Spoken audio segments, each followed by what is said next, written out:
More help is on the way to fight crime in Connecticut cities. Today, Governor Ned Lamont says $5 million in federal money from the CARES Act will go towards community outreach, critical task forces, and sharing data.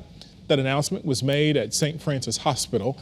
Chief political reporter Susan Raff is live at St. Francis right now. And Susan, where is this money going and how may it help? Well, Wendell, sadly, St. Francis Hospital knows all too well about what happens with gun violence. In fact, just over the past 20 months, police responded to 300 victims of violent crimes that were brought here to this hospital.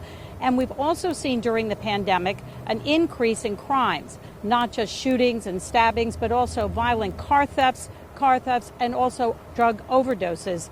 And people in these communities say they need all the help they can get.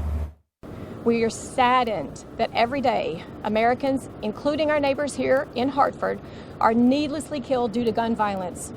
Firearms are associated with a high morbidity and mortality, with almost 115,000 Americans shot every year. There were a number of people at today's announcement, not just doctors here at St. Francis Hospital, but also law enforcement and community leaders all say that more resources are needed. Now, this $5 million from the CARES Act will go towards improving relationships in communities. It will also help with data sharing, so they'll be able to collect information quicker when it comes to bullets and casings that are used in certain crimes.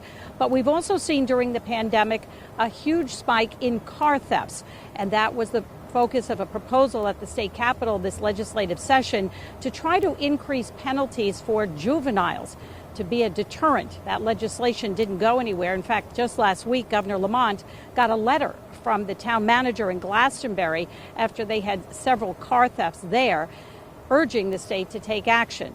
As for the money from the CARES Act, people are relieved in some way. The governor saying it's not going to solve all of the problems, but it may very well help stem the tide of some of the crime, which is expected certainly in our summer months. We are live in Hartford. Susan Raff, Channel 3 Eyewitness News.